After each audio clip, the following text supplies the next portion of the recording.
And welcome back to Metropole Sports Center. My name is Nashon Owano, and on this segment, as I had promised you earlier, I'll be talking about the local league in Kenya, that is the Kenya Premier League, and also the African leagues that have officially resumed their matches. Now, in case you missed the first segment of the show, we were talking about some of the guidelines that were issued by the sports CS, I beg your pardon, that is Amina Mohamed, with regards to how the sporting federations in Kenya can actually go back to the field. Now, these are just not to mention, the following are just some of the guidelines that were given, that non-contact sports could be resumed in phases, and then contact sports will have to wait for a while before they go back to the field. Apart from that, Amina Mohamed gave the directive that the federations were expected to conduct COVID-19 tests, but it is not mandatory but necessary when the organizers of events are planning an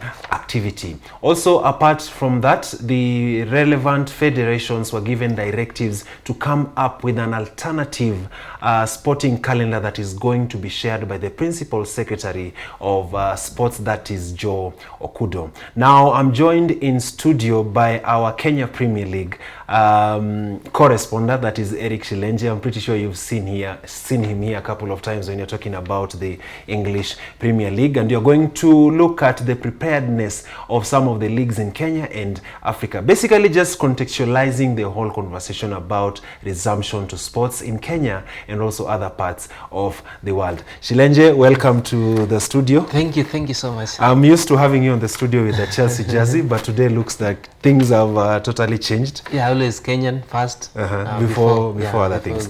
Now, let's quickly delve into this matter.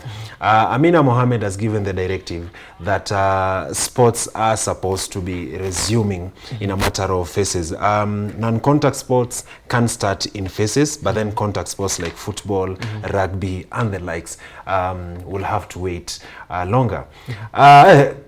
First of all, if Amina said that tomorrow the federations can resume the matches in the country, do you think we are prepared enough to start?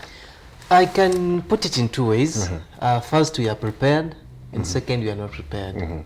We are prepared in this way, that right now, if we can go around the country, in every, like I can say, in almost every county, the local places there, guys are playing football. Yeah, I don't know if the Ministry of Sports is aware of that or not. But the truth is, guys are playing. They're not observing any rules, and thank God we've not heard of cases maybe emanating from the field of play. So from that point, it's really evident that we are already in position to begin playing. It's only that at the top here, the Kenya Premier League, the NSL, and let me say generally the leagues that are managed by the federation, or rather recognized by the federation, those are the ones that have not begun. But these other local leagues that don't have a direct link to the federation, like the local tournaments, those ones that are mainly financed by politicians, those ones are going on. So guys are playing. When we come to the real preparations, that one we are not. We are not. We don't have the bare minimum that is required, let me say, at least by FIFA standards.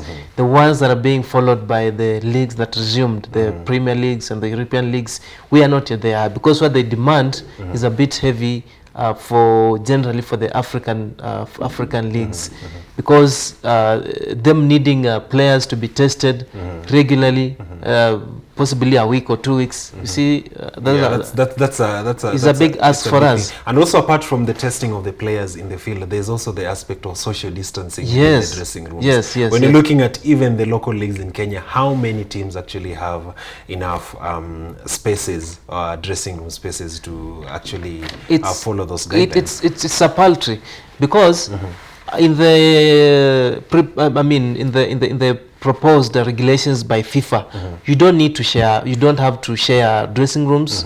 You don't have to share the personal effects like drinking water, the jerseys, the balls, and everything. You need to be changing every time. For example, if you use a jersey, they are requiring you to change a jersey at halftime. How many teams are going to afford that? Even the first kit is a problem. So, of course. Yeah. So that is a very big ask for African countries. I think maybe in our situation, if we put our Africanism in it, we can just say, like, we go with the bare minimum of, we do what we can do and pray God. Nothing happens. Okay. Yeah. When you're talking about the issue of do what we can do, I think that's what I guess our politicians have done. I know this is not a political show, but we just have to mention, because I mean, It's happening. sports is not going on, but we are seeing a lot of political activities it's going happening. on around. Now, Shilenja, before we got to the whole conversation about the resumption of the leagues in Kenya, there was the halting of the leagues in Kenya and in Africa, basically. The key thing that the federations in Kenya, the sporting bodies in Kenya are being judged on is how they handled the welfare of players in the league. As an enthusiast of the Kenya Premier League, were you impressed by how the league was, the welfare of the players was handled during this period? Because just before you answer, when this whole halting of the activities had come, I was speaking to some of the players, and some of them were even being paid 3,000 shillings as their salary. From you, were you impressed by how this whole issue was handled in the league? First of all, I can say for the government, I was a bit impressed. Yeah, they took time, yes, but they had some interventions for the players, especially those who represent the country at international level, and also for the Kenya Premier League and NSL and the Women's League. The government was able to come in. I don't know if whatever they put in was enough, but they did something. I can actually congratulate the government for that. They did something.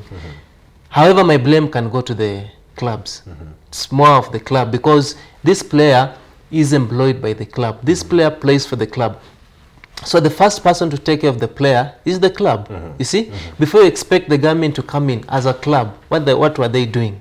You realize that most of the clubs are broke. Yeah, they were broke. Sponsorship is a very big issue. Exactly.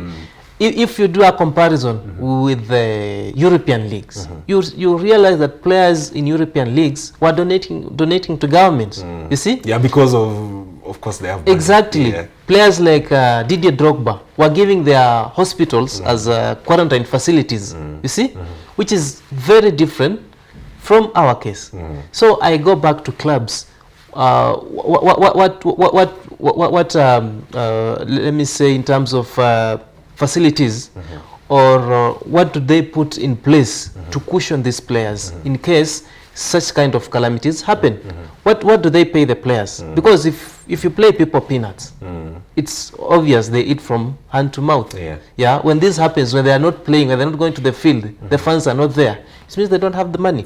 So the biggest chunk, I mean, the bit of blame has to first go on to the clubs, which now will translate to the to the Premier League itself, to the federation, and the whole thing is actually a lot of debate to go into. Yeah. Speaking of clubs, you can never talk about the national team without mentioning the clubs. The league. Now, it goes without saying that the national teams in all the countries in the world were affected by the COVID-19.